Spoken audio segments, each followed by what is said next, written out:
हाँ बच्चों, JCLC भाई 33 बाई 90 यदेंद्र सर।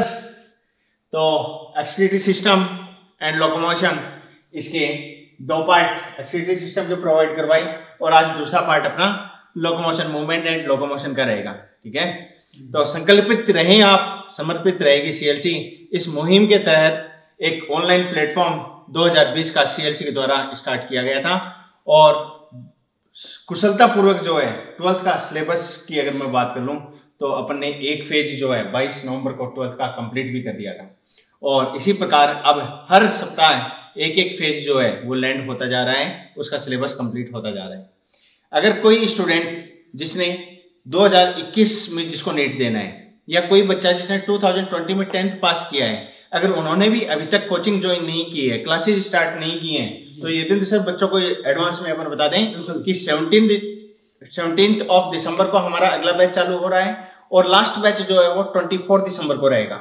ये जो बैचेज हैं 17 और 24 वाले, ये नीट रिपीटर बच्चा या फ्रेशर स्टूडेंट भी है तो उसके लिए रहेगा और इसके अलावा 11th का जो स्टूडेंट है वो चाहे JEE का हो चाहे वो मेडिकल का हो, उन दोनों के लिए भी रहेगा। JEE का लास्ट बैच जो है टारगेट का वो हम 10 दिसंबर को स्टार्ट कर चुके हैं। ठीक है, तो ये तो थी एक एडिशनल इंफॉर्मेशन आपके लिए। और अभी कल ही नोटिफिकेशन आया, कोई JEE का बच्चा भी आपके कांटेक्ट में हो तो आप उन्हें बता दें कि इस बार 4 अटेम्प्ट मिल रहे हैं उनको। ठीक है, तो इसके बारे में सोच रहे हैं, नो डाउट आप जो है वो ऑफिशियल साइट से भी कलेक्ट कर सकते हैं और इस प्रकार जो है ये बहुत ही शानदार तरीके से आपने जो है इस मुहिम को कंप्लीट किया है हमारे साथ साथ और आपका सपोर्ट जो है वो नो डाउट सराहनीय पे है। तो बड़े बिना समय को व्यर्थ किए हुए तो स्टार्ट करते हैं यदेंद्र सर पहले क्वेश्चन के साथ। How many lumbar vertebrate present in vertebral column of human की बात हो रही है, इसका मतलब अगर इन्फेंट्स के लिए पूछेगा तो यहाँ क्वेश्चन में जरूर मेंशन करेगा और अगर इन्फेंट्स नहीं बोला है इसका मतलब डायरेक्ट आपको किसमें बताना है, अडल्ट ह्यूमन में ही बताना है। इनिशियली वो नंबर ऑफ बोन ज्यादा होते हैं, इनिशियली नंबर ऑफ बोन्स ज्यादा जुड़ के जो है वो कम हो जाता है। बिल्कुल, at the time of birth की अगर बात करें 300 प्लस कह सकते हैं। बिल्कुल 300 प्लस बोन होती है और अडल्ट में ये बोन जो है ये डिक्रीज होकर आपस में ज्वाइंट होकर ये क्या 206 तक रह जाती है। ठीक है, तो इसका आंसर बताने से पहले बच्चों को एक वर्टिब्रल जो फॉर्मूला है उसकी बात अपन कर लेते हैं। ठीक है, और वर्टिब्रल फॉर्मूला इनको अपन इन्फेंट्स में भी बता दें और अडल्ट में भी बता देते हैं। इन्फेंट्स में वर्टिब्रल फॉर्मूला जो है वो CT लू सा का ये कहलाता है। सर्वाइकल, थोरेसिक, लंबर, सैक्रल और काउडल ये कहलाती है। ये फ्री वर्टिब्री है अभी। ठीक है, और आगे चलकर ये अडल्ट में फ्यूज्ड हो जाती हैं। तो यहाँ पर इन्फेंट्स में इनका नंबर जो है वो रहेगा 712, 554, 7 सर्वाइकल, 12 थोरेसिक, 5 लंबर, 5 सैक्रल और 5 जो है वो 4 जो है वो क्या हो जाती हैं, काउडल हो जाती हैं। अडल्ट में ये बदल जाता है CT लू सा को। इसका मतलब इन्फेंट का का किस में बदल गया, अडल्ट में को में बदल जाता है। काउडल तो फ्री है और कोकिक्स जो बनेगा ये फ्यूज्ड वर्टिब्री होती हैं। 4 के फ्यूजन से यहाँ तो रह जाती है एक, यहाँ 5 के फ्यूजन से रह जाती है एक और बाकी अनचेंज रहता है 7, 12 और 5। टोटलिंग कर ले जी, 7 और 12 19 और 10 कितनी हो जाएंगे 29 और 4 33। तो 33 वर्टिब्री पाई जाती हैं किसमें, इन्फेंट्स में। यहाँ बात करें 7 और 12 19 और 5 24, 5 और 6, तो अडल्ट में ये कितनी हो जाती है 26 हो जाती हैं। इसका मतलब इन्फेंट से अडल्ट में डिक्रीज होकर 33 से ये नंबर कितना रह जाता है 26 से रह जाता है। अपने जो पूछा क्या है, नंबर पूछा है और नंबर का मतलब ये वाला हो जाएगा 5 हो जाएगा। तो करेक्ट ऑप्शन अपना ऑप्शन नंबर 4 चला जाएगा। क्यों जी, नेक्स्ट क्वेश्चन की ओर मूव करें जी। क्वेश्चन नंबर 2 रहेगा ये सर। फ्लोटिंग रिब्स के रेस्पेक्ट में पूछा जा रहा है कि ये किसकी प्रोटेक्शन से रिलेटेड है। तो फ्लोटिंग रिब्स जो सुनील जी 12 पेयर में जो अंतिम 11 और जो 12वीं पेयर है उसकी बात हो रही है। ठीक है, डोर्सली कनेक्टेड है वर्टिब्रल कॉलम से और वेंट्रली फ्री है। ठीक है, किडनी जो उसके प्रोटेक्शन से रिलेटेड होती है। बिल्कुल सिंपल सा क्वेश्चन था, तो बिल्कुल बच्चे किडनी को ये प्रोटेक्शन प्रोवाइड करवाती है। नीट 2018 में भी ये क्वेश्चन आया हुआ है। ठीक है, और याद रखना यहाँ से ये जो रिब्स वाला क्वेश्चन है ना ये बन सकता है, कोई बड़ी बात नहीं है। तो रिब्स के बारे में थोड़ा सा बच्चों को बता दें, इसी के साथ थोड़ी सी तो रिब्स जो है वो ह्यूमन में हो जाएंगी कैसी, ट्रू रिब्स कहलाती हैं, फॉल्स रिब कहलाती हैं और फ्री फ्लोटिंग कहलाती हैं जी। ठीक है। टोटल नंबर की अगर बात कर लें तो ये 24 रिब्स होती हैं ह्यूमन में, या अपन 12 पेयर, या इसको अपन 12 पेयर कह सकते हैं। क्यों? जी जी। तो 1 से 7th जो है, 1 से 7th पेयर जी, ये तो कैसी होती हैं? ट्रू रिब्स कहलाती हैं। True ट्रू का मतलब है पीछे से तो ये वर्टिब्रल कॉलम से और आगे से ये डायरेक्ट स्टर्नम से जुड़ी रहेंगी। ऐसा आर्टिकुलेशन जो है ये ट्रू रिब को डिनोट करता है, ठीक है। वर्टिब्रो स्टर्नल रिब्स, और वेरी गुड, ये जो नाम है ये एनसीईआरटी का ये है, वर्टिब्रो स्टर्नल रिब्स के नाम से भी जाना जाता है। तो ट्रू रिब को अपन क्या बोल सकते हैं Yathindra sir? Vertebro sternal ribs, ribs भी कह सकते हैं। ये अनदर नेम भी याद रखना है आपको। फॉल्स रिब की अगर बात करें तो 8th, 9th और 10th पेयर जो बनेगा वो क्या कहलाएगा? 8th, 9th and 10th pair of rib, जी, ये क्या बन जाता है? वर्टिब्रोकॉन्ड्रियल, वर्टिब्रोकॉन्ड्रल, वर्टिब्रोकॉन्ड्रल। और वर्टिब्रोकॉन्ड्रल इसलिए बोला है क्योंकि पीछे से तो ये वर्टिब्रल कॉलम से जुड़ी हुई है, लेकिन फ्रंट में आकर ये सीधी स्टर्नम से नहीं जुड़ेंगी। ये जो 7th रिब है, इस 7th रिब से ये कार्टिलेज की हेल्प से जुड़ती हैं। क्यों? तो 7th के कार्टिलेजिनियस पार्ट से जुड़ेंगी। कोई भी रिब जो होती है उसके दो पार्ट कहलाएंगे। एक तो उसका बोनी पार्ट कहलाता है जो लॉन्ग पार्ट होता है, पीछे से अराइज होकर यहाँ तक आएगा, और स्टर्नम के पास वाला छोटा पार्ट उसका जो है वो कार्टिलेजिनियस पार्ट कहलाता है। हाईलाइन कार्टिलेज पीछे होता है, हाईलाइन कार्टिलेज होती है। तो 8th, 9th और 10th pair of either side, इस साइड की और इस साइड की, ये आकर कार्टिलेजिनियस पार्ट से जुड़ती हैं 7th के, इसलिए इनको वर्टिब्रोकॉन्ड्रल कह दिया। और फ्लोटिंग इसलिए कह दिया क्योंकि इनका जो वेंट्रल सरफेस की ओर ये किसी भी स्ट्रक्चर से नहीं जुड़ती है। तो ये ट्रू, फॉल्स और फ्लोटिंग इनके वेंट्रल आर्टिकुलेशन के बेसिस पर दिया गया है। सवाल ये भी बन सकता है कि रिब्स को जो बांटा गया है वो कौन से आर्टिकुलेशन के बेसिस पर है? तो वेंट्रल आर्टिकुलेशन के बेसिस पर। डायरेक्टली जुड़ जाए स्टर्नम से तो ट्रू है, और डायरेक्टली स्टर्नम से ना जुड़कर 7th के कार्टिलेजिनस पार्ट से जुड़े तो फॉल्स है। और फ्लोटिंग जो कहीं से ही नहीं जुड़े ये अपना बन जाएगा 11th and 12th pair of rib बन जाते हैं। क्यों? तो ये डोर्सली सारी कनेक्टेड है, डोर्सली सारी कनेक्टेड, वेंट्रली सारी कनेक्टेड, बिल्कुल। और ये जो 12 पेयर अपन ने बताई है ना, ये 12 पेयर आती कहां से है? 12 थोरेसिक से जुड़ती हैं पीछे। इसका मतलब है ईच जो वर्टिब्रा है, ईच थोरेसिक वर्टिब्रा, उससे आइदर साइड में एक एक रिब निकलती है। तो ईच वर्टिब्रा से आर्टिकुलेशन 2 रिब का हो गया, और पीछे की ओर ये जो रिब हैं ये डबल सरफेस से जुड़ी होती हैं, इसलिए इनको बाइसिफेलिक भी कहा जाता है। क्योंकि डबल कह सकते हैं कि हेड वाला पार्ट इनका डबल होता है ना, बिल्कुल, हेड वाला पार्ट इनका डबल कहलाता है, इसलिए ये बाइसिफेलिक रिब के नाम से भी डोर्सली बाइसिफेलिक है। तो फिर किसको प्रोटेक्शन करवा गई है? इस वाले रीजन में क्या पाई जा रही है? किडनी पाई जा रही है। चले आगे जी। और एक सवाल ये भी है, अगर 13th पेयर रिब भी प्रेजेंट हो, गोरिल्ला रिब्स की, गोरिल्ला रिब कहलाता है वो। क्यों?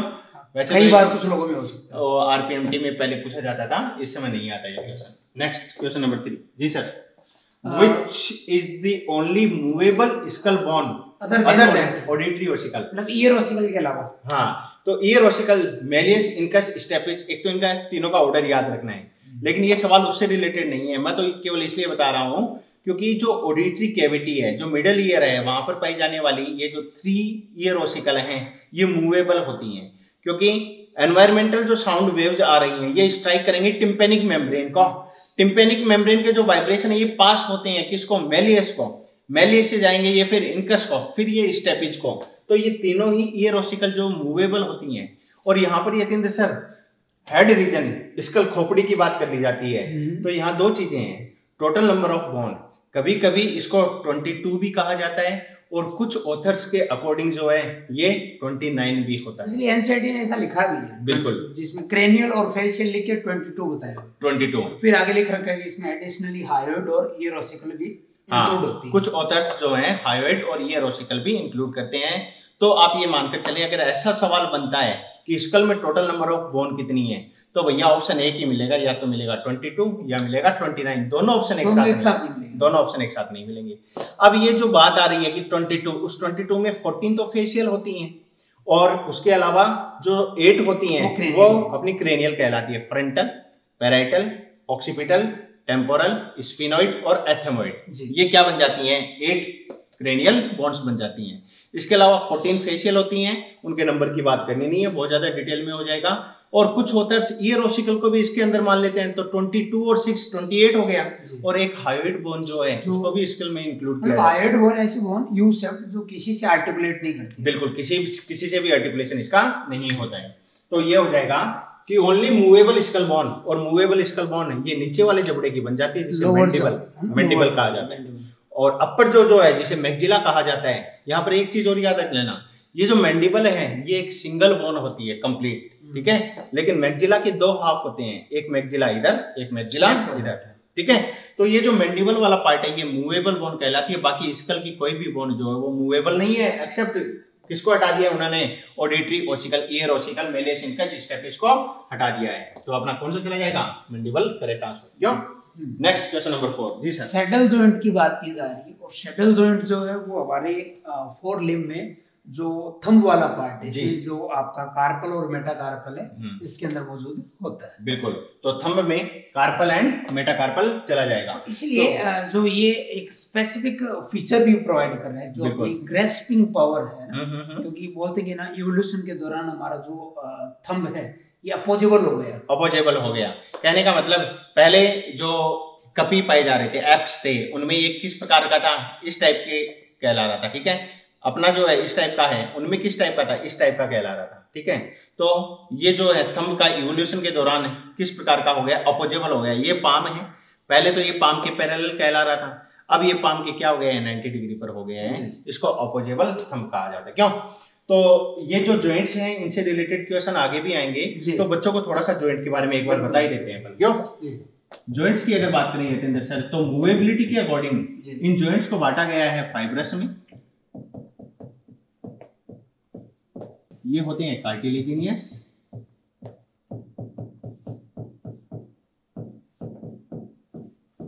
और ये कहलाते हैं साइनोवियल। फ्रीली मूवेबल ना, बिल्कुल। तो मूवेबिलिटी फाइब्रस जॉइंट में बिल्कुल नहीं होती। मूवेबिलिटी की अपन बात कर रहे हैं, मूवेबिलिटी एब्सेंट होती है, यहाँ पर नहीं पाई जाएगी मूवेबिलिटी। यहाँ पर स्मॉल या स्लाइटली मूवेबल जॉइंट से कहलाते हैं, और ये freely movable joint.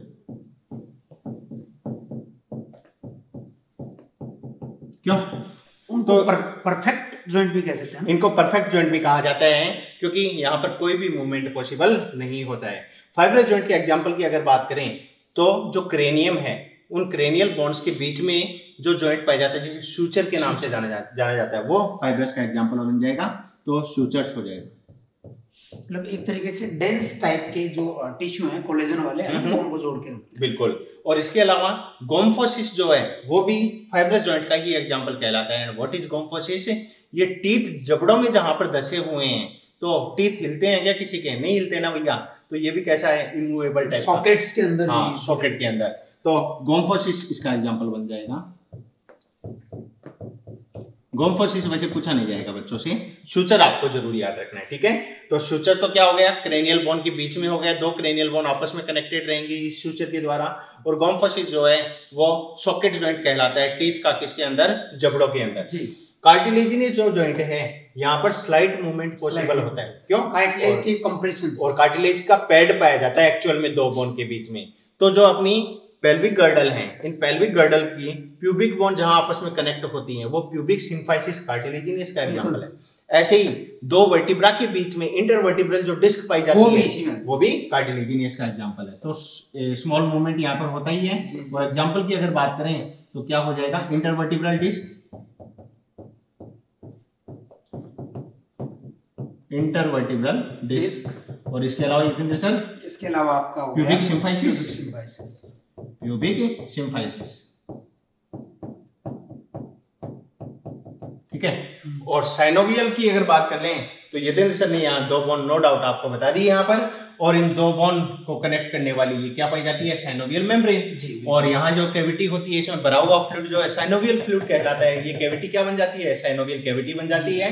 Long bone के जो एंड्स होते हैं, यहाँ पर कार्टिलेज जो पाई जाती है, वो कौन सी, आर्टिकुलर कार्टिलेज कहलाती है। ये पहले भी आपको बताया हुआ है, फ्रिक्शन से प्रिवेंट, बिल्कुल बिल्कुल, लगभग यहाँ पर कह सकते हैं। एग्जैक्टली आर्टिकुलर कार्टिलेज हो जाएगी, फिर वो मेम्ब्रेन ऐसे इसको कवर कर लेगी। तो इस फ्लूइड की प्रेजेंस के कारण मैक्सिमम मोबिलिटी शो करने वाला ये जॉइंट कहलाता है। और इसके लिए आपको याद रख लेना है GBHP कौन सा, क्या बोलेंगे ये सर, कौन सा GBHP कौन सा, GBHP ये तो आपको वो प्रेशर के रूप में आपने याद ही लिखा होगा। ये इनके टाइप्स होते हैं, ये टाइप बता दिया मैंने साइनोवियल के। ग्लाइडिंग हो गया, बॉल एंड सॉकेट जॉइंट हो गया, हिंज जॉइंट हो गया, पाइवट जॉइंट हो गया, कॉन्डाइलर जॉइंट कहला गया, और ये सैडल जॉइंट कहला गया। क्यों? अब ग्लाइडिंग जॉइंट की अगर बात करें तो ग्लाइडिंग का मतलब रेंगना, थोड़ा सा इधर उधर फिसल सकता है। हाँ, और ग्लाइडिंग का मतलब रेंगना, रेंगता तो कौन है, रेप्टाइल्स रेंगते हैं। अब मैं कहूँ रेप्टाइल्स कैसे चलता है, ये सिर्फ कैसे बताओगे आप, रेंगता वैसे ऐसे ना, और ऐसे बताओगे, इसका मतलब ये मूवमेंट कहाँ पॉसिबल हो रहा है, इन कार्पल्स में हो रहा है। तो ग्लाइडिंग जॉइंट कहाँ हो जाएगा, कार्पल्स के बीच हो जाएगा। क्यों? इसके अलावा हाँ, जो एंकल वाला पार्ट है, हाँ, तो जो कार्पल एंड जो टार्सल्स हैं इनके बीच जो पाया जाता है वो कौन सा कहलाता है, ग्लाइडिंग कहलाता है। हम बोल रहे हैं, आप अलग से कॉपी में जरूर लिख लेना इसको। अगला है बॉल एंड सॉकेट। क्यों? तो बॉल एंड सॉकेट की बात करें, फ्रीली मूवेबल, एक तो ये वाला मतलब सबसे ज्यादा मूवेबल कह सकते। क्यों? और मतलब एक ह्यूमरस और स्कैपुला के अंदर आपका ग्लिनोइड कैविटी है। ये कैविटी जरूर याद रखनी है आपको कि पेक्टोरल गर्डल की वो कैविटी जिसके अंदर ह्यूमरस का हेड आर्टिकुलेट होता है आकर, तो वो क्या कहलाती है, इसकी स्कैपुला की कैविटी का नाम है ग्लिनोइड। ऐसे ये जो फीमर है ये यहाँ एसिटाबुलम कैविटी में जुड़ेगी, पेल्विक गर्डल की कैविटी एसिटाबुलम कहलाती है, वो भी बॉल एंड सॉकेट का ही एग्जांपल बन जाता है। क्यों? हिंज जॉइंट की अगर बात करें तो हिंज जॉइंट में ये नी जॉइंट आ जाएगा, वो सॉरी एल्बो जॉइंट आ जाएगा, और यहाँ पर ये जो पटेला वाला पार्ट है ये नी जॉइंट आ जाएगा, और अंगुलियों वाला इंटरफेलेंजियल जॉइंट, इंटरफेलेंजियल जॉइंट इसका एग्जांपल बन जाएगा। और इसके अलावा जो एंकल रीजन है उस एंकल रीजन का भी क्या बन जाता है, हिंज जॉइंट। एंकल के टार्सल्स की बात करें तो वो कौन सा बन जाता है, फिर ग्लाइडिंग बन जाता है। और लेकिन एंकल में ही एक जॉइंट हिंज की भी अपन बात करेंगे, ठीक है। इसके बाद में आता है पाइवट जॉइंट। तो पाइवट जॉइंट के एग्जांपल के रूप में बच्चों को बताएं तो रेडियस और अल्ना के बीच में जो पाया जाता है रेडियो अल्नर जॉइंट, हाँ रेडियो अल्नर, वो पाइवट का एग्जांपल हो जाएगा। ऐसे एटलस और एक्सिस के बीच पाया जाता है, मतलब फर्स्ट और सेकंड जो सर्वाइकल वर्टिब्रा इनके बीच में, बिल्कुल फर्स्ट सर्वाइकल वर्टिब्रा एटलस और सेकंड एक्सिस इन दोनों के बीच में जो पाया जाता है वो क्या कहलाता है, पाइवट जॉइंट कहलाता है, ठीक है। और ऐसे ही कॉन्डाइलर जॉइंट की बात कर ले तो कॉन्डाइलर जॉइंट कहाँ पाया जाएगा, ये जो मेटाकार्पल्स हैं, जो फेलेंजीज हैं, इन दोनों के बीच में जो पाया जाता है वो क्या कहलाता है, कॉन्डाइलर कहलाता है। और सैडल जॉइंट की अगर बात करें तो सैडल यहाँ पाया जाएगा। यहाँ का मतलब कहाँ हो गया, ये मूवमेंट कहाँ से पॉसिबल है, यहाँ की थंब की, ये तो हो गई मेटाकार्पल, और यहाँ हो जाती है कार्पल। क्यों? तो मेरे अकॉर्डिंग ये सफिशिएंट है, तो इसको आप अच्छे से याद रखें। इसके अलावा ग्लाइडिंग में एक अपन वो भी बता सकते हैं कि जो इंटरवर्टिब्रल वर्टिब्रास हो है, बिल्कुल जाइगोपोफाइसिस, उनके बीच में थोड़ा सा, तो वर्टिब्रा का जाइगोपोफाइसिस, प्री जाइगोपो एंड पोस्ट जाइगोपोफाइसिस, ये स्ट्रक्चर बनती है। आप तो केवल नाम याद रख लेना। मतलब सुनील जी, इससे लगता है कि मैक्सिमम जो जॉइंट्स हैं इनमें वो साइनोवियल है, मैक्सिमम जॉइंट साइनोवियल है ना, और मैक्सिमम मोबिलिटी भी साइनोवियल में है। क्यों? तो ये जॉइंट के बारे में आपको इन्फॉर्मेशन याद रखनी। नीट में इसके बाहर सवाल भैया नहीं बनेगा। अरे चले आगे, चलो क्वेश्चन नंबर 5 जी सर। वही हिंज जॉइंट के बारे में बात की जा रही है, तो यहाँ पर अपन जो है ये कब्जा संधि जिसको बोला गया है, बिल्कुल ठीक है, तो ह्यूमरस दिया है और रेडियस अल्ना परफेक्ट चला गया है। और देख लेते हैं फीमर और pelvic girdle, ball and socket हो गया, ठीक है। फीमर एसिटिबुलम सेम ही बात है, सेकंड बोल दो या ये बोल दो, हाँ क्योंकि एसिटिबुलम इसी से रिलेटेड है एग्जैक्टली। और ह्यूमरस और पेक्टोरल गर्डल तो वो बॉल एंड सॉकेट हो जाएगा, वो बॉल एंड सॉकेट अपना फर्स्ट चला जाएगा, करेक्ट ऑप्शन अपना फर्स्ट चला जाएगा। अरे भैया आपको जॉइंट्स पढ़ा दिए ना, वो जॉइंट्स इसलिए पढ़ाए गए हैं कि हर क्वेश्चन में हमें डिटेल में नहीं जाना पड़े। क्यों? बिल्कुल सही किया आपने शुरुआत में। Question number 6, bone found by the ossification of tendon is called as. तो टाइप ऑफ बोन की अगर बात करते हैं वो भी बता देंगे, हाँ वो ज्यादा डिटेल हो जाएगा, बच्चे कहीं पूछा ओरली ऐसे बता देते हैं, हाँ ओरली बता देते हैं। तो और इसके आंसर के अकॉर्डिंग कि ओसिफिकेशन टेंडन में होता है। टेंडन वो स्ट्रक्चर है जो स्केलेटल मसल को बोन से कनेक्ट करवाती है, टेंडन्स कहलाते हैं। उनमें अगर ओसिफिकेशन हो जाए तो फिर वो क्या कहलाती है, सीसामोइड कहलाती है। अब जैसे इनको अपन डिस्कस कर लेते हैं, 2-3 मिनट लगेंगे। ओके, कि जैसे type of yes upon structure के बेसिस पे बात करें, on the basis of structure, तो एक तो स्पॉन्जी बोन होती है, बिल्कुल, इसके अंदर हैवर्सन सिस्टम नहीं होता है, बिल्कुल, और अंदर जो है वो लिक्विड भरा होता है। और ये बोन जो है उनका जो एपिफाइसिस वाला भाग है वहाँ होती है जहाँ पे रेड बोन मेरो होता है। ठीक बात है। और ये हिमोपोइसिस से रिलेटेड है। बिल्कुल ठीक है। फिर एक है कॉम्पैक्ट बोन। कॉम्पैक्ट बोन जो बोन डायफाइसिस हो जाएगा, डायफाइसिस वाला भाग हो जाएगा, ये वाला भाग जो कॉम्पैक्ट होता है। ठीक है। और इसमें हेवर्सियन सिस्टम भी मौजूद होता है। बिल्कुल ठीक बात है। और उसके बाद में तीसरा एक डिप्लोटाइपिक बोन, हाँ, जो डिप्लोटाइपिक जी, जिसमें दोनों सरफेस तो हो जाएंगी इनकी कॉम्पैक्ट और बीच में हो जाएगा इनके स्पॉन्जी पार्ट हो जाता है। ये अपनी जो क्रेनियल बोन है उसके रिस्पेक्ट में। तो डिप्लोटिपिक कह दो या हेटेरोटिपिक बोन कह दो, ये जो है ये स्कल की क्रेनियल बोन्स एग्जांपल बन जाती है। और स्ट्रक्चर के बेसिस पे एक और है न्यूमेटिक बोन्स। अंदर जो है एयर कैविटीज होती हैं, ये एक फ्लाइट एडेप्टेशन भी कहलाता है बर्ड्स के लिए। ठीक है, तो ये तो हो गई स्ट्रक्चर के बेसिस। इसके बाद सुन लीजिए ओरिजिन के बेसिस पे अगर देखें, ठीक है, एक एंडोकॉन्ड्रियल या रिप्लेसिंग, ठीक है, या कार्टिलेजिनस बोन। कार्टिलेजिनस एक ही बात है, जो पहले भी बताया था, हाइलाइन कार्टिलेज जो है उसी में ही क्या हो जाता है फिर ओसिफिकेशन हो जाता है। यानी कार्टिलेज की मॉडिफिकेशन से ये बोन बनती है जिसमें दो सेल हेल्प करती है। ठीक है, तो कॉन्ड्रियोक्लास्ट तो कार्टिलेज को डिसॉल्व करती है, एक ओस्टियोब्लास्ट जो उसका ओसिफिकेशन फॉर्मेशन करवाती है बोन का।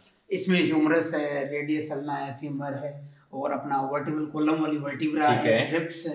तो मोस्ट ऑफ जो अपनी बोन्स वो इसी टाइप की हो जाती है। फिर दूसरी कैटेगरी ओरिजिन के बेसिस पे डर्मल बोन या मेम्ब्रेनस बोन या इन्वेस्टिंग बोन। ठीक है, एक ही बात है। ये डर्मिस के ओसिफिकेशन से होता है, स्किन के नीचे, मतलब एपिडर्मिस के नीचे जो डर्मिस से कनेक्टिव टिश्यू वाला पार्ट, बिल्कुल वहीं पर अगर ओसिफिकेशन हो जाए इनको मेम्ब्रेनस बोन के नाम से, इसलिए मेम्ब्रेनस बोन है। ठीक है, या डर्मल बोन या इन्वेस्टिंग बोन। ठीक है, और इन बोन की अगर बात करें तो अपनी स्टर्नम हो गई और इसके अलावा क्लेविकल हो जाती है, और क्रेनियल बोन में भी कुछ ऐसी होती है, सम बोन्स हो जाएंगी वहां पर, कुछ स्पेशल बोन भी इसमें इंक्लूड है। बिल्कुल बिल्कुल। तो ये ओरिजिन के बेसिस पे हो गया। इसके अलावा एक अपन विसरल बोन भी बता सकते हैं जो इंटरनल ऑर्गन्स में पाई जाती है, हालांकि ये अपने से रिलेटेड नहीं है। कुछ जैसे कार्निवोरस के अंदर ओस पेनिस होता है, बैकुलम, जैसे रेट की बात करें, बैट की बात करें, इनमें जो है वो पेनिस के अंदर जो है ओसिफिकेशन हो जाता है। ठीक है, विसरल बोन।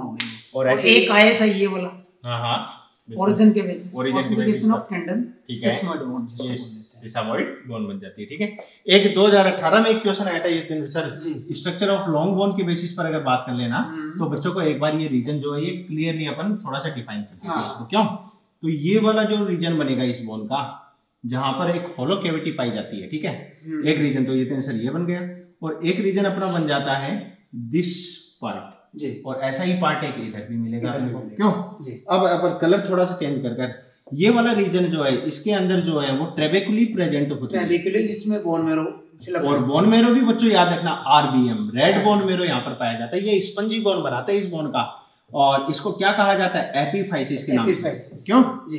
एपीफाइसिस। एपीफाइसिस के बाद एक अनदर रीजन प्रेजेंट होता है जिसको मेटाफाइसिस कहा जाता है। इसी को अपन एपीफाइशियल प्लेट भी कह सकते हैं। बिल्कुल, और इसी मेटाफाइसिस रीजन में क्या पाई जाती है? एपीफाइजियल प्लेट जो है उसकी प्रेजेंस होती है। इस एपीफाइजियल प्लेट के दोनों ओर जो है वो ओस्टियोब्लास्ट सेल की लेयर पाई जाती है। ठीक है, इसका मतलब ये जो एपीफाइजियल प्लेट है, कई बार पूछा जाता है कि एपीफाइजियल प्लेट कौन से रीजन में पाई जाती है, तो बच्चा क्या सोचता है कि एपीफाइसिस में ही पाई जाती है, लेकिन एपीफाइजियल प्लेट मेटाफाइसिस में प्रेजेंट होती है।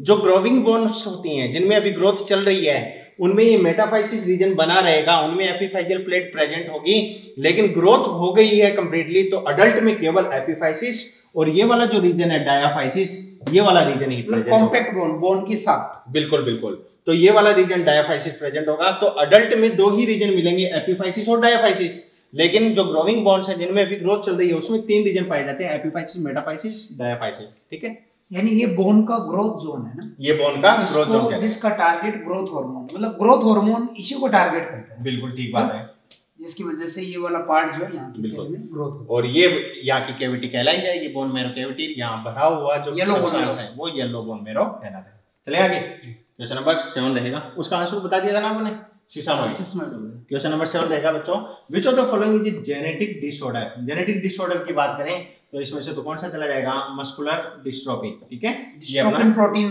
वाला डिफेक्ट। बिल्कुल बिल्कुल, डिस्ट्रोफिन प्रोटीन जिसे ट्रांस मेम्ब्रेन प्रोटीन भी कहा जाता है, ये एब्सेंट हो जाता है। अगर ये एब्सेंट हो जाएगा तो जो एक्शन पोटेंशियल डेवलप हुआ था एसिटाइलकोलिन की वजह से, वो सार्कोप्लाज्मिक रेटिकुलम तक नहीं पहुंच पाएगा। ठीक है। अर्थराइटिस की बात करें तो इन्फ्लेमेशन ऑफ ये जॉइंट कहलाता है। ये एक जनरेशन से दूसरी जनरेशन में इनहेरिट नहीं होता है, जेनेटिक डिसऑर्डर नहीं है। गाउट की अगर बात करें तो यूरिक एसिड के क्रिस्टल्स बन जाते हैं जॉइंट रीजन में, तो इसे जो है गाउटी अर्थराइटिस के नाम से भी जाना जाता है। ओस्टियोपोरोसिस की अगर बात करें तो ओस्टियो मतलब बोन, पोरोसिस का मतलब पोरस, बोन पोरस हो जाती है, वहां से मिनरल्स बाहर निकलने लग जाते हैं। और इसका मोस्ट प्रोबेबल कोज यतीन्द्र से अगर पूछें तो क्या रहेगा? एज रिलेटेड कह सकते हैं इसको एज रिलेटेड, और यहाँ पर एस्ट्रोजन जो हार्मोन है उसकी कमी। तो वो फीमेल्स जिनमें मेनोपॉज आ जाता है, सडन स्टॉपेज हो जाता है मेंस्ट्रुअल साइकिल का, तो उस वाली कंडीशन में फिर क्या होगा कि वहां पर उनकी बोन जो है वो वीक होने लग जाती है और थोड़ा सा गिरने पर भी फ्रैक्चर के चांसेस बोन के बढ़ जाते हैं। ऑस्टियोपोरोसिस ये कंडीशन कहलाती है। जेनेटिक डिसऑर्डर अपना मस्कुलर डिस्ट्रोफी बन जाएगा। क्यों जी? नेक्स्ट जी sir. Friction is lessened in ball and socket joint, मतलब बॉल एंड सॉकेट जॉइंट जो है उसमें फ्रिक्शन घर्षण कम हो जाता है। बिल्कुल, एक डायग्राम अभी बनाया था आपने, और उस डायग्राम में अपन ने बताया था कि जो दो बोन है उन दो बोन के बीच में एक मेम्ब्रेन है जिसको साइनोवियल मेम्ब्रेन बोलते हैं। ठीक है। तो इस तरीके से इन दोनों को कनेक्ट कर देती है। हालांकि यहाँ पर एक कार्टिलेज भी होती है, आर्टिकुलर कार्टिलेज, और यही मेम्ब्रेन इसके अंदर एक फ्लूइड रिलीज करती है, इसको साइनोवियल फ्लूइड बोलते हैं, जो फ्रिक्शन को कम करने में मदद करता है। बाकी बाहर से ऐसे लिगामेंट इनको कनेक्ट कर देते हैं, जो जॉइंट कैप्सूल का फॉर्मेशन, दो बोन को आपस में जोड़ने वाली स्ट्रक्चर लिगामेंट बन जाती है। क्यों? नेक्स्ट चलें जी। क्वेश्चन नंबर 9 रहेगा, Which vertebra has the odontoid process? हाँ भैया, एक तो है प्रोसेस और एक है फोसा। ठीक है, इस चीज को आपको याद रखना है। तो ये एक वर्टिब्री यतीन्द्र सर ने आपको बनाई है, तो इसको अगर सिंपली यतीन्द्र सर मैं इस प्रकार भी समझा दूं कि ये जैसे अपनी जो है ये एक्सिस होगी, इस एक्सिस पर जो है इस प्रकार से एक प्रोसेस ऊपर की ओर निकल रहा है। ठीक है, और ऐसे ही ये एटलस हो गई, ये जो ऊपर पाई जा रही है, इसमें जो है एक कैविटी पाई जाती है। वो कैविटी अभी आपको दिखाई नहीं दे रही है, ये देखो ये कैविटी दिख रही है। इसका मतलब एटलस में पाई जाने वाली जो कैविटी है वो तो ओडोंटोइड फोसा है, और एक्सिस में पाया जाने वाला ऊपर की ओर ये जो प्रोसेस है ये ओडोंटोइड पैग या प्रोसेस ये कहलाता है। तो ये ओडोंटोइड ये एक दूसरे से यहाँ पर कनेक्टेड होती है। वहां पर ये ओडोंटोइड प्रोसेस किस में धस जाता है? ओडोंटोइड फोसा में धस जाता है। जैसे अभी आपने जो बताया ना जी, तो ये एक्सिस वाला ओडोंटोइड पैग हो गया। ठीक है ना, बिल्कुल ठीक कहा आपने, या प्रोसेस। और ये वाली जो कैविटी है ओडोंटोइड फोसा। तो अगर इसको उठा करके इसके ऊपर से ऐसे डालें तो यही प्रोसेस जो है इसकी यहाँ से ऐसे ऊपर निकल जाएगी। बिल्कुल ठीक कहा आपने। तो ये वाली जो स्ट्रक्चर है यतीन्द्र सर, ये तो क्यों एटलस हो गई? एटलस हो गई, और ये वाली एक्सिस हो गई जी, ये वाली एक्सिस कहला जाती है। ठीक है, एटलस तो जो है वो फर्स्ट सर्वाइकल वर्टिब्रा है, और एक्सिस जो है वो सेकंड सर्वाइकल वर्टिब्रा कहलाती है। क्यों? मतलब उसी को उठा के इस पे रखें, ये बिल्कुल ऐसे ऊपर एटलस दिख रही है और इसी के नीचे जो है वो एक्सिस वाली बोन आ जाएगी। बिल्कुल बिल्कुल। तो एटलस जो है उस एटलस में सेंट्रम नहीं पाया जाता है, एक तो ये बात याद रखनी है। और इसी के बेसिस पर इवोल्यूशनरी पॉइंट ऑफ व्यू के बेसिस पर मैं बात करूं तो ऐसा माना जाता है कि जो जो इवोल्यूशन हुआ है त्यों एटलस का सेंट्रम जो है वो वहां से हटकर कहाँ चला गया है? एक्सिस पर आ गया है। और वो जो सेंट्रम नीचे पहुंचा है उसी ने किसका रूप ले लिया है? ओडोंटोइड प्रोसेस का रूप ले लिया है। तो यहाँ पर एटलस में दो आर्टिकुलर पार्ट भी होते हैं ना? बिल्कुल ठीक बात है। ओडोंटोइड जो आगे अपन कोंडाइल, सॉरी बिल्कुल, जो ऑसिपिटल बोन से संबंधित जो कोंडाइल है उनके साथ में कनेक्ट होते हैं, क्रिसेप्ट फेसेटुप कह सकते हैं। हाँ, उसी के बेसिस पर स्कल का टाइप भी बनेगा फिर मोनोकोंडाइलिक, डाइकोंडाइलिक स्कल। क्यों? तो इसमें रह जाएगा which vertebra has the odontoid process की अगर बात करें तो कौन सी पे? सेकंड या एक्सिस पर पाया जा रहा है, तो second cervical vertebra of mammals हो जाएगा। क्यों? क्योंकि मैमल में मोस्टली 7 सर्वाइकल वर्टिब्रा होते हैं। बिल्कुल ठीक बात है। उसको छोड़ के जिनमें 7 से कम भी हो सकती है, 7 से ज्यादा भी। जैसे ब्रेडिपस की बात करें उसमें ज्यादा है, सी काउ की बात करें उसमें कम है। बिल्कुल बिल्कुल। तो उनमें 7 नहीं होती है। ठीक है, और बाकियों में 7 पाई जाती है। नेक्स्ट क्वेश्चन की ओर मूव करते हैं। क्वेश्चन नंबर 10 जी। Pectoral girdle this one, pelvic girdle this one and limb bone constitute. तो ये किसका पार्ट बनता है?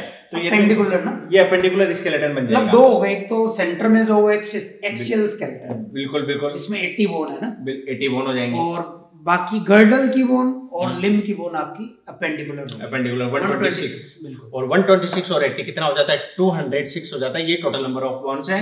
थोड़ा सा बच्चों को बता दें, अपेंडिकुलर स्केलेटन जहां हमने 126 बोन की बात की है, ये देते सर 30 हो जाएंगी इसमें, 30 होगी इसमें जी, 30 हो जाती है इस लेग में और 30 हो जाती है इस लेग में। क्यों? तो 120 बोन तो हो गई ये। इसके अलावा ये हाफ जो है पेक्टोरल गर्डल का, 2 बोन हो जाएंगी, स्कैपुला और क्लेविकल। और इसमें बात करें तो वही 2 बोन होगी, तो 4 बोन तो हो गई पेक्टोरल में।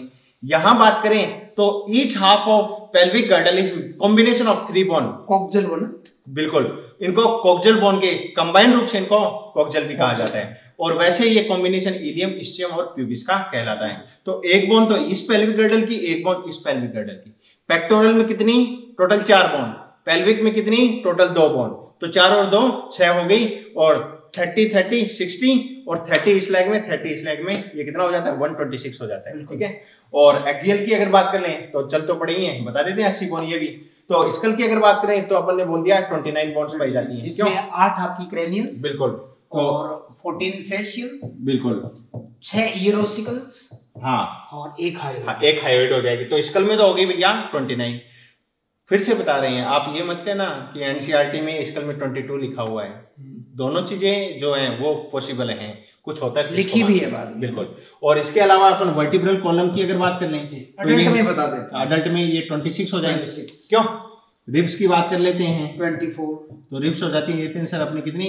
24। एक स्टर्नम की बात कर लेते हैं, तो स्टर्नम कितनी हो जाती है? 1 हो जाती है। तो यहाँ अगर बात करें 29 और 1 30 और 26 56 और 24 80। क्यों? तो 80 बोन ये किस में हो जाती है? एक्सियल स्केलेटन में, और 126 अपने अपेंडिकुलर में बताई थी। अरे भैया पूरा स्केलेटल सिस्टम पढ़ा दिया आपको। क्यों? चले आगे। तो इसमें क्या हो जाएगा? ये किस में आ जाएगा? ये दिन सर ये फिर आपका अपेंडिकुलर हो जाएगा, अपेंडिकुलर हो जाता है। उपांगी है ना, उपांगी। नेक्स्ट 11 एटलस और एक्सिस का जॉइंट है, तो साइनोवियल का टाइप है पाइवोट जॉइंट, बिल्कुल। और साइनोवियल के जॉइंट याद करने हैं तो जीबीएचपी कौन सा? और ये चारों साइनोवियल ही, ये चारों, जिसमें ये वाला पाइवोट हो जाएगा। बिल्कुल बिल्कुल, इसमें नो डाउट पाइवट आपको ठीक है, सैडल याद है, हिंज याद है। एक एंगुलर जॉइंट है। एंगुलर जॉइंट जो है वो बॉडी के डिफरेंट एंगल के साथ में बनता है। जैसे मैं बात कर रहा हूँ इस लिम्ब की, तो ये जो है ये फ्लेक्शन कहलाता है इसका, अंदर की ओर मुड़ना, और ये एक्सटेंशन कहलाता है। और ऐसे ही मैं हेड रीजन की अगर बात कर लूँ, ये तीन सर, तो ये तो इसका फ्लेक्शन बन जाएगा, सॉरी ये तो एक्सटेंशन बन जाएगा, और ये इसका फ्लेक्शन कहला जाएगा। बॉडी का आगे की ओर झुकना ये क्या है? ये अपना फ्लेक्शन हो गया, और पीछे की ओर झुकना ये एक्सटेंशन कहला गया। तो बॉडी के जो डिफरेंट एंगल हैं उनके साथ बनने वाला जो जॉइंट का मूवमेंट है, जॉइंट का जो एंगल है वही क्या कहलाता है? एंगुलर जॉइंट कहलाते हैं। ठीक है, कोई विशेष टाइप का जॉइंट नहीं है। तो चले आगे। तो जॉइंट बिटवीन एटस एक्सिस ये फर्स्ट ऑप्शन हो जाएगा। नेक्स्ट 12 जी सर। एक आदमी है जो एज रिलेटेड डिसऑर्डर एक्स से ग्रसित है, बिल्कुल, और ये जो एक्स डिसऑर्डर है ये कैरेक्टराइज है किससे? Decreased bone mass. एज के साथ साथ बोन मास कम हो रहा है, ठीक है, और उसके मिनरल प्रोटीन वगैरह भी कम हो रहे हैं, और ऐसे में उसके अंदर फ्रैक्चर के चांसेस बढ़ रहे हैं। तो हमें एक्स को पहचानना है, एंड इट्स कॉमन कॉज भी है ना। मेरे को ऐसा लग रहा है ये ऑस्टियोपोरोसिस की बात कर रहे हैं। वही एनसीईआरटी की लाइन, एनसीईआरटी की लाइन तो ऑस्टियोपोरोसिस है जिसमें एस्ट्रोजन का लेवल जो है वो डिक्रीज हो जाता है। ठीक कहा आपने। तो करेक्ट ऑप्शन अपना ऑप्शन नंबर 2 चला जाएगा। क्यों जी? और यहाँ टिटेनी वाली कंडीशन की अगर बात करें तो टिटेनी जो है वो पैराथायराइड हार्मोन की डेफिशिएंसी, कैल्शियम के लो लेवल की वजह से, कैल्शियम का लो लेवल हो जाएगा। माइस्थेनिया ग्रेविस ये ऑटो इम्यून डिसऑर्डर हो जाता है, और मस्कुलर डिस्ट्रोफी, डिस्ट्रोफिन प्रोटीन, ये जेनेटिक डिसऑर्डर। बिल्कुल। चले आगे जी। 13 identify the correct and wrong statement. Human skeleton है 206 बोन, क्या ट्रू है? ट्रू है। ठीक है। There are 12 pair of ribs in human, 12 जोड़ी होती है, ट्रू है। Sternum is present on dorsal side of the body, ना? Ventral side। ये तो वेंट्रल कहलाएगी भैया, स्टर्नम सामने पाई जा रही है, यहाँ पर चेस्ट बोन कहलाती है। क्यों? चेस्ट बोन या ब्रेस्ट बोन के नाम से भी जाना जाता है इसको। और all mammals have 8 cervical vertebra, ना भैया, ना 7 cervical vertebra, उसमें एक्सेप्शन हो जाएगा। ठीक है, वो few वाला एक्सेप्शन लागू हो जाएगा। तो ये भी क्या हो गया? फॉल्स। Ribs are bicephalic, दो हेड के द्वारा पीछे की ओर जुड़े, और ये भी बाइसेफेलिक डोर्सली, बिल्कुल बाइसेफेलिक। इसमें ट्रू अपने हो गए ए, बी और ई। ए बी ई जी ये करेक्ट हो गए और सी और डी रॉन्ग हो गए, तो करेक्ट ऑप्शन अपना थर्ड चला जाएगा। क्यों? नेक्स्ट 14 जी सर। इन्फ्लामेशन ऑफ जॉइंट है और क्यों है? Due to accumulation of uric acid crystal. बिल्कुल, तो ये सिंपल सा अपना जो है वो गाउटी आर्थराइटिस या सिंपली इसको गाउट भी अपन कह सकते हैं, ठीक है। और टिटेनिंग वाली कंडीशन फिर से रिपीट हो गई, पीटीएच की डेफिशिएंसी के कारण ऐसा होता है, ठीक है। नेक्स्ट 15 मैचिंग वाला नहीं, मैच वाला है। रिब्स की बात करें 24 कर दें क्या? 24, वर्टिब्री 26 कर दें, फेलेंजेस 14 हो जाएंगी और स्टर्नम 1 हो जाती है। तो 4 1 1 मिनट, इसको 14 कर दिया मैंने डायरेक्ट, ये सेकंड होना चाहिए था। 4 1 2 और स्टर्नम जो है वो कितना है? थर्ड, तो थर्ड ऑप्शन हो जाएगा 4 1 2 3 4 1 2 3 ये करेक्ट ऑप्शन अपना थर्ड चला जाएगा। यहाँ पर आपको फेलेंजीज जो है इसके बारे में भी आपको याद रखना, ये तीन तीन इनका भी फॉर्मूला है, 3 3 और ये 2, ठीक है। अब फेलेंजियल जो फॉर्मूला है तो वो ये तीन 3 3 3 3 2, एक तो ये पॉसिबिलिटी, एक पॉसिबिलिटी है 2 3 3 3 3, ठीक है। वही 14 ये है, वही 14 ये है। अब बात आती है कि ज्यादा क्या मतलब करेक्ट कौन सा है, तो करेक्ट कौन सा कहलाएगा? दिस वन इज करेक्ट, क्योंकि इनका जो नंबर काउंट किया जाता है वो मीडियल साइड से काउंट किया जाता है और मीडियल साइड में क्या आ जाएगा? थंब आ जाएगा। तो फेलेंजियल फॉर्मूला अपना 2 3 3 3 ये वाला बन जाता है, ठीक है भैया। नेक्स्ट की बात करते हैं 16 जी sir. Medullary cavity of long bone, अभी जो अपने डायग्राम बनाया था डायफाइसिस वाला भाग, ठीक है। इसमें ये तो कॉम्पैक्ट पार्ट हो गया, ये कॉम्पैक्ट हो गया और ये कॉम्पैक्ट हो गई है यहाँ पे, और ये बाहर की तरफ पेरियोस्टियम और अंदर की तरफ एंडोस्टियम, और यहाँ पर ये येलो बोन मैरो प्रेजेंट बिल्कुल होती है, येलो बोन मैरो, ठीक है। तो यहाँ पर पूछा कि medullary cavity of long bone is lined with a thin layer of connective tissue है ना, तो बाहर वाला तो पेरियोस्टियम है और अंदर ये हो गया एंडोस्टियम, तो इसी की बात की जा रही है ये वाली कैविटी। बिल्कुल, reticular fibrous connective tissue layer जो है वो क्या बनाती है? एंडोस्टियम का फॉर्मेशन करते हैं। मतलब बोन मेरो कैविटी की तरफ तो रेटिकुलर फाइबर होता है, बिल्कुल बिल्कुल, और मैट्रिक्स की तरफ जो है वो आपकी ओस्टियोब्लास्ट। ये तो सर इनको बच्चों को बता ही देते हैं ना, ये वाला टुकड़ा काट के। जी हाँ, ऐसे क्रॉस सेक्शन, ये वाला पोर्शन अपन ने काट लिया और इस पोर्शन को अपन ने ये करके दिखा दिया, क्यों?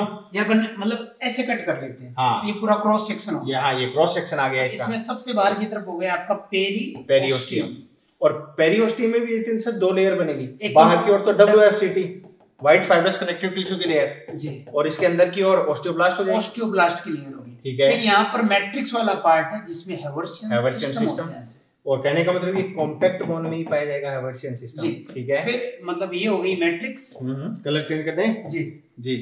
और मैट्रिक्स के बाद में ये वाला जो है वो है एंडोस्टियम, और एंडोस्टियम में भी 2 लेयर बन जाती हैं, और एंडोस्टियम में जो 2 लेयर, एक तो बाहर की तरफ जो आपकी ओस्टियोब्लास्ट है वो यहाँ पर भी है, ये ओस्टियोब्लास्ट हो जाएगी, और फिर अंदर की तरफ रेटिकुलर फाइबर है, रेटिकुलर फाइब्रस कनेक्टिव, ये फिर है yellow bone marrow.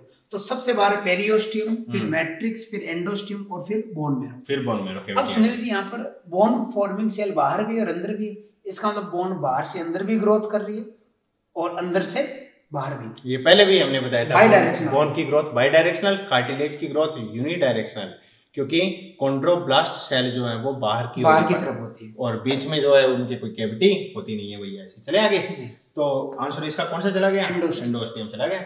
17 the foramen magnum is located in the, तो ये कौन सी ऑक्सीपिटल जो बोन होगी ना, यहाँ पर एक पोर या पोरस स्ट्रक्चर अपन कह सकते हैं, जहां से जो है वो कौन सा मेडुला ओब्लोंगेटा कम्युनिकेट करेगा स्पाइनल कॉर्ड के साथ में। जी बिल्कुल, तो ये वो रीजन है जहां से स्पाइनल कॉर्ड की स्टार्टिंग हो जाती है, स्पाइनल कॉर्ड निकलती है और वर्टिब्रल कॉलम में फिर आगे कंटिन्यू हो जाती है। ये क्या कहलाता है? फोरामेन मैग्नम कहलाता है। और इसके दोनों तरफ भी आपके कॉन्डाइल हो गए, ये कॉन्डाइल हो गई, तो इसके बेसिस पर स्कल अपनी डाइकोंडाइलिक, 2 कॉन्डाइल हैं तो डाइकोंडाइलिक स्कल बन जाती है। ये दोनों कॉन्डाइल आपके तो एटलस जो वर्टिब्रा थी उसे आर्टिकुलेट उसके फैसेट से जुड़ जाएंगे, उसके फैसेट से जुड़ जाएंगे, क्यों? तो फोरामेन ऑफ मैग्नम लोकेटेड कौन सा? ऑक्सीपिटल बोन चला जाएगा। 18 जी सर। पूछा है what portion of the scapula articulate with clavicle, कि स्कैपुला जो है उसका कौन सा पोर्शन जो है वो क्लेविकल के साथ जुड़ता है। तो ये एक एरिया यहाँ पर है जिसको एक्रोमियल प्रोसेस बोला गया, एक्रोमियल प्रोसेस कहा जाता है, इसके थ्रू जो क्लेविकल है जिसको ब्यूटी बोन भी बोलते हैं, ब्यूटी बोन, और ये फीमेल के रेस्पेक्ट में कहा गया है, क्योंकि फीमेल में ये वाला पोर्शन जो है ये नेक्ड रहता है अपना, तो ठीक है शर्ट की कॉलर से ऐसे ढका हुआ रहता है, फीमेल में ये नेक्ड रीजन रहता है, उनकी ब्यूटी के लिए भी ये रिस्पॉन्सिबल होती है, इसलिए ब्यूटी बोन के नाम से इसको जाना जाता है। तो क्लेविकल एक तरफ तो स्कैपुला से जुड़ गई है ना, ठीक है, और यहाँ मतलब सेंट्रली वो आपके जो स्टर्नम, बिल्कुल बिल्कुल ठीक कहा आपने। तो ये रीजन जो है ये एक्रोमियन कहलाता है। एक्रोमियन जो है स्कैपुला के मीडियल साइड से अराइज होता है, और मीडियल साइड से जो उभार ऊपर की ओर निकलेगा ऐसा, ये एक्रोमियन स्पाइन कहलाता है। और ये एक्रोमियन स्पाइन जो है ये लेटरली ग्रोथ करके वहां उभार एक बनाता है, वो उभार क्या कहलाता है? एक्रोमियन कहलाता है। उससे क्या जुड़ जाएगा?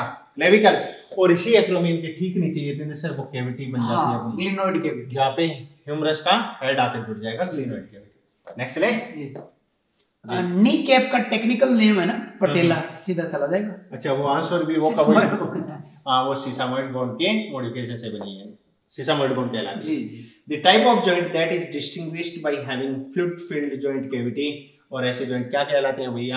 साइनोवियल जॉइंट कहलाते हैं। सिंपल सा है, मतलब इस पेपर में अपन ने बिल्कुल सिंपल एनसीईआरटी बेस्ड क्वेश्चन लेते हुए सारे टॉपिक, और क्वेश्चन बनेगा भी नीट में, क्वेश्चन यहीं से ही बनेगा, एक्स्ट्रा पढ़ना नहीं है भैया, पीएचडी थोड़ी करवानी है आपको, क्योंकि इसमें अगर एक्स्ट्रा पढ़ेंगे तो बहुत ज्यादा डिस्टर्ब हो जाएगा, बहुत ज्यादा डिस्टर्ब, काफी कॉम्प्लिकेटेड है। बिल्कुल बिल्कुल। क्वेश्चन नंबर 21 जी सर। हाँ, एक x के रेस्पेक्ट में कि x is a large triangular flat bone, इसका मतलब है इस तरीके से, ठीक है, bone situated in dorsal part of thorax. अच्छा, इसका मतलब है ये स्कैपुला की बात हो रही है। बिल्कुल बिल्कुल, है ना। और ये किन के बीच में होती है? तो सुनील जी, ये जो डोर्सली प्रेजेंट है ये अपनी सेकंड और सेवंथ जो रिब्स हैं, थोरेसिक रिब्स, बिल्कुल। ये लेवल आपको याद, जैसे respiratory system breathing and exchange में अपने कहा था कि ट्रेकिया जो है वो थोरेसिक कैविटी की ओर रन करती है, और mid of the thoracic cavity में पहुंचकर T5 लेवल पर वो बाइफरकेट हो जाती है प्राइमरी ब्रोंकाई में। उसी तरीके से वो लेवल वर्टिब्री के रेस्पेक्ट में इसका भी याद रखना है, सेकंड थोरेसिक और सेवंथ थोरेसिक के बीच ये पाई जाती है। तो ये स्कैपुला बन जाएगी। और क्या बोल रहे हैं ये कि वो कहाँ प्रेजेंट है? Dorsal part of thorax between the Y and the seventh. Y का मतलब 2 होगा, स्कैपुला के साथ में सेकंड आना चाहिए, तो फिर ये हो जाएगा करेक्ट ऑप्शन, ऑप्शन नंबर 4 चला जाएगा। अरे ठीक भाई, चलो आगे क्वेश्चन नंबर 22।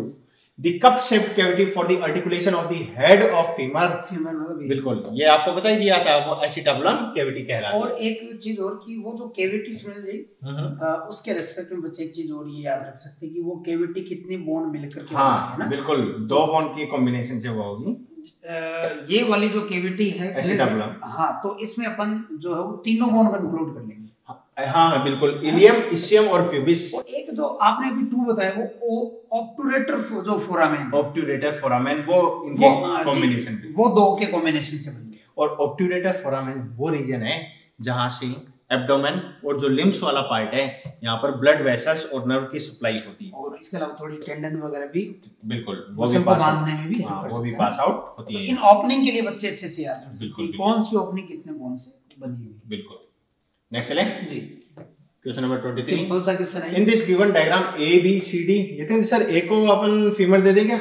हाँ, A तो हो गई फीमर, लॉन्गेस्ट बोन, B पटेला हो गया, B पटेला हो गई, C टिबिया हो गया, C टिबिया हो गई जिस पे मैक्सिमम वेट है, जिसको शिन बोन के नाम से भी जाना जाता है। क्यों? और ये जो अपन बात करेंगे तो ये थे सर, अभी पैर इतना ऊपर आएगा नहीं, वैसे ये वाला जो पार्ट बनेगा सामने वाला, दिस वन, ये पार्ट जो है ये क्या कहलाता है? टिबिया।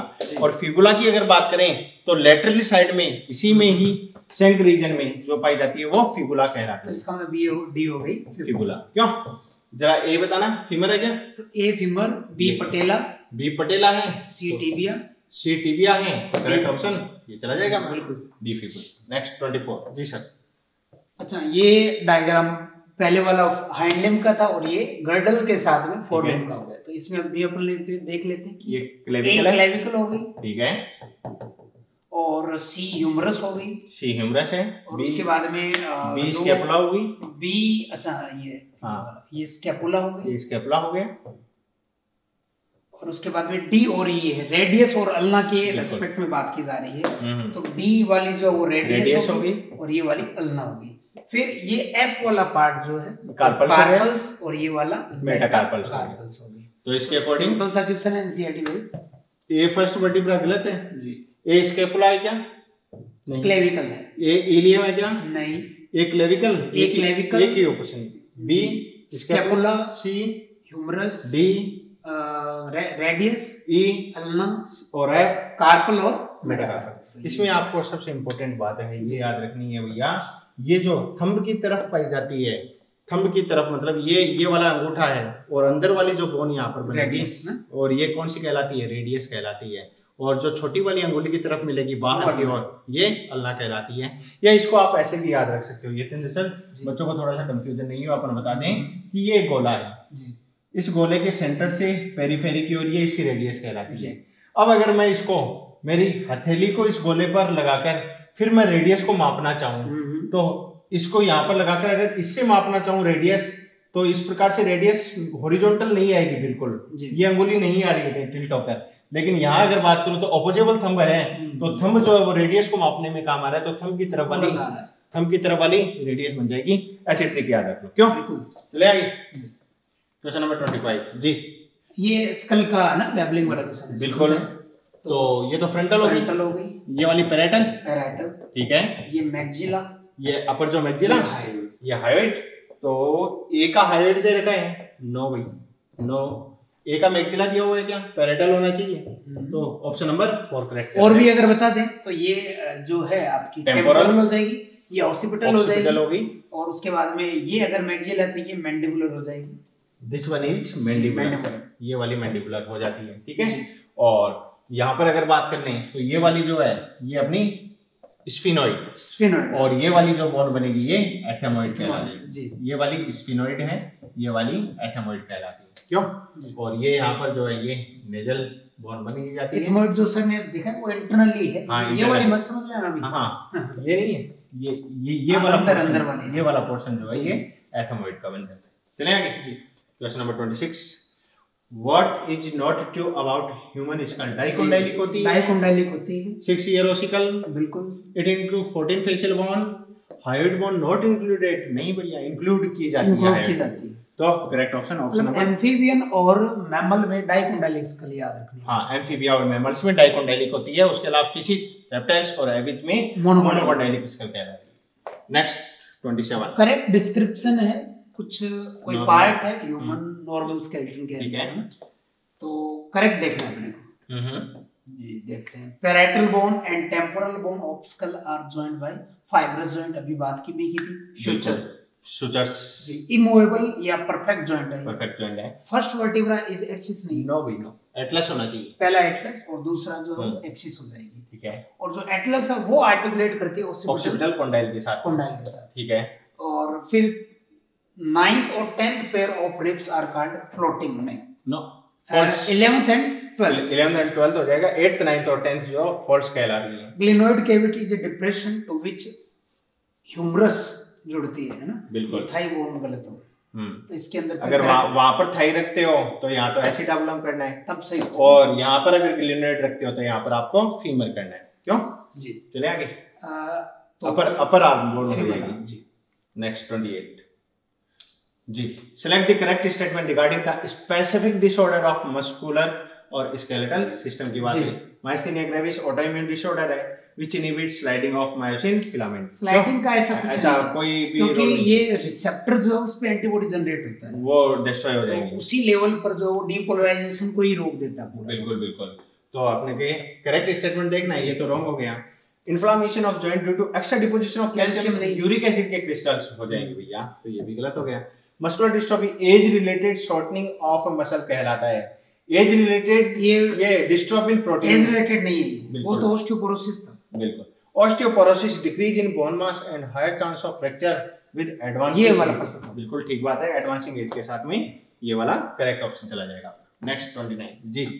करेक्ट स्टेटमेंट देखना है ना, ह्यूमन के अंदर लोकोमोशन के रिस्पेक्ट में accumulation of uric acid crystal in joint cause their inflammation, सही है। तो आंसर ये चला जाएगा, ये चला जाएगा। और देख लेते हैं वर्टिकल कॉलम में 10 thoracic vertebra 12 होना चाहिए, बता रखिए 12 होनी चाहिए। और जो पास की वर्टिब्रा है इनके बीच में कार्टिलेजिनस जॉइंट है, हां फाइब्रस नहीं, स्लाइटली मूवेबल, ये तो परफेक्ट जॉइंट हो गया, ठीक है। डिक्रीज लेवल ऑफ प्रोजेस्टेरोन की जगह एस्ट्रोजन होना चाहिए, तो ये तीनों ही गलत हो गए और पहला सही हो गया। नेक्स्ट क्वेश्चन नंबर 30 रहेगा बच्चों।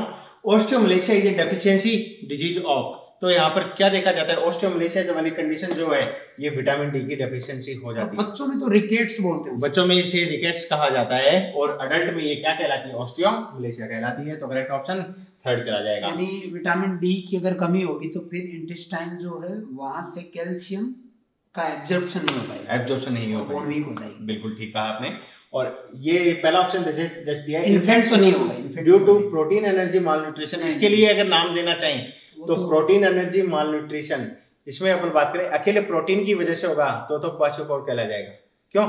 और अगर प्रोटीन और कार्बोहाइड्रेट दोनों की कमी से होगा तो फिर मरा मेरास्मस। अरे याद करो स्टार्टिंग वाला अपना, ठीक है। ऐसे ही इन्फेंट्स ड्यू टू विटामिन के डेफिशिएंसी, एक्चुअल में ये सर जो इन्फेंट्स होते हैं उनमें बर्थ के समय नो डाउट विटामिन के की डेफिशिएंसी होती ही होती है, और इसी की वजह से उनका क्लोटिंग टाइम जो होता है वो थोड़ा सा हाई भी होता है। तो यहाँ पर हीमोरेजिक कंडीशन बन जाती है अगर डेफिशिएंसी जो है इन्फेंट्स में विटामिन के की हो जाए। चोट लगने पर उनका ब्लड जो है वो क्लोट नहीं हो पाता है, ज्यादा देर तक ब्लड बहता रहता है। चले आगे, क्वेश्चन नंबर 31। जी सर, तो मिसमैच देखना है जी, ठीक है। पहले वाले में आंसर बता दिया था ना, एक मिनट देख लेते हैं अपन क्या है। ये चला गया ना, थर्ड चला गया, बिल्कुल है ना। क्वेश्चन नंबर 31, मिसमैच देखना है, component of skeleton and it's category, ठीक है। स्टर्नम एंड रिब्स, मतलब ये स्टर्नम और रिब्स ये एक्सियल स्केलेटन हो गया, बिल्कुल ठीक बात है। क्लेविकल और glenoid cavity, pelvic girdle cavity, clavicle और ग्लेनोइड, पेल्विक नहीं पेक्टोरल होना चाहिए, पेक्टोरल हो जाएगा, इसलिए ये वाला गड़बड़ हो गया, ये गलत हो गया।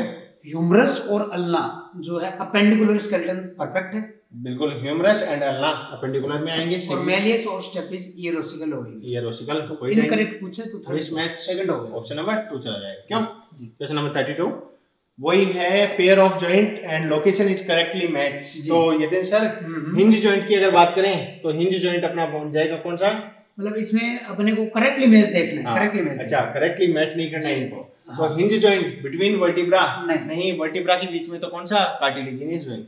ग्लाइडिंग जॉइंट जो है वो कहां पर, यहाँ पाया जाता है, और इसके अलावा जाइगोपोफाइसिस ऑफ वर्टिब्री ये भी पहले बता दिया है, तो ये वाला क्या चला जाएगा, करेक्ट पेयर चला जाएगा। कार्टिलेजिनस जॉइंट स्कल में पाए जाते हैं, फाइब्रस जॉइंट सूचर्स बताए हैं। फाइब्रस जॉइंट बिटवीन फेलेंजीज पाए जाते हैं, नहीं, फेलेंजीज में फाइब्रस जॉइंट की बात नहीं होती है। इंटरफेलेंजियल जॉइंट, जैसे लेटरल व्यू में जैसे एक ये वर्टिब्रा है, बिल्कुल, और एक वर्टिब्रा इसके नीचे उनकी बॉडी वाला पार्ट है, ठीक है। तो इस तरीके से इनके बीच में कार्टिलेजिनस पैड आ गया ना, ठीक बात है। तो सुनील जी ये वाले जो इनके पॉइंट हैं, ये सुपीरियर आर्टिकुलर प्रोसेस है, ये इन्फीरियर है, बिल्कुल। तो इनके बीच में यहाँ पर ये साइनोवियल टाइप का जॉइंट है, ये वाला बिल्कुल जो जाइगोपोफाइसिस बोला गया है, बिल्कुल। इसी तरीके से इसकी सुपीरियर और इसके ऊपर वाली जो है उसकी इन्फीरियर, हाँ, तो इनके बीच में फ्रिक्शन को कम करने के लिए यहाँ पर ये वाला जॉइंट मौजूद है, ये पाया जाता है। जी ये वाला अपना कार्टिलेजिनस हो गया, ये कार्टिलेजिनस, तो दोनों टाइप के जॉइंट हो, ठीक कहा। और ये जो प्रोसेसेस बताए हैं किसी भी वर्टिब्रा के नीचे अगर होगा तो इसको तो कहेंगे पोस्ट जाइगोपोफाइसिस, और किसी वर्टिब्रा के ऊपर की तरफ होगा तो प्री जाइगोपोफाइसिस के नाम, सुपीरियर इन्फीरियर भी, या सुपीरियर इन्फीरियर भी कहा जाता है जी। 33 हो जाएगा। Which of the following option shows the correctly matched bone? जी, मैच करना है इनको with its pair है ना, हाँ, डायरेक्ट देखना है अपने को। कार्पल्स की अगर बात करें तो कार्पल्स कहाँ हो जाएंगी, रिस्ट रीजन में, रिस्ट रीजन में बोन दैट फॉर्म सेकंड हो जाएगा, सेकंड। टार्सल्स एंकल में हो जाएंगी जी, 4। और फेलेंजीज जो है वो अंगुलियों में, फिंगर और टोज में हो जाएंगी फर्स्ट।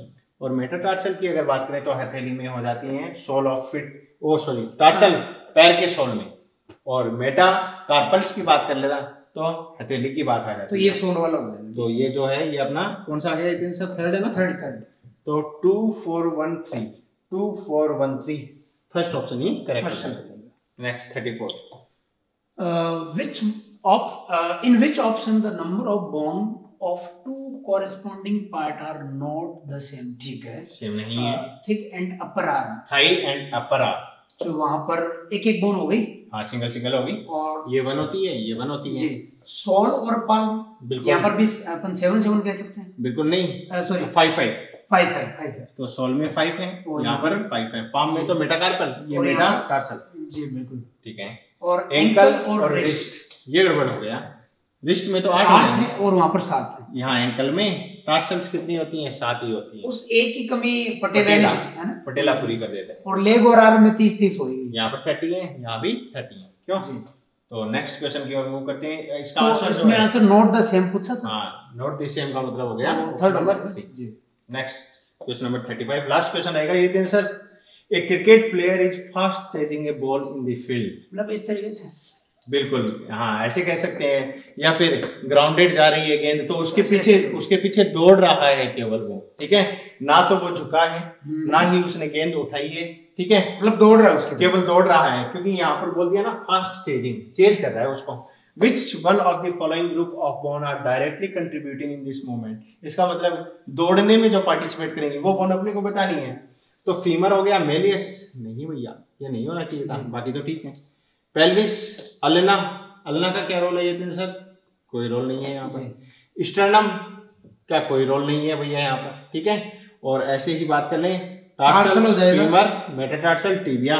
तो इसमें वैसे देखे तो आदमी मतलब ऑप्शन के अकॉर्डिंग दौड़ने में जो काम में आ रही है, नहीं एक्चुअल में देखें तो स्टर्नम का भी पार्टिसिपेशन नो डाउट हो रहा है। ऐसे तो हर एक का है, वो अगर कैच इट तो वो कैच कर रहे हैं। ठीक बात है। उस समय ऊपर भी देख रहा है, वर्टिब्रा भी काम में आ रही है, हेड भी पीछे की हो जा रहा है, तो पूरा बॉडी का स्केलेटन। बाकी ये कि दौड़ने में जो है तो वो अपना फोर परफेक्ट चला जाए। तो कई बार क्वेश्चन ऐसे भी होते हैं जिसमें आपको प्रेजेंस ऑफ माइंड थोड़ी सी लगानी होती है, ठीक है भैया।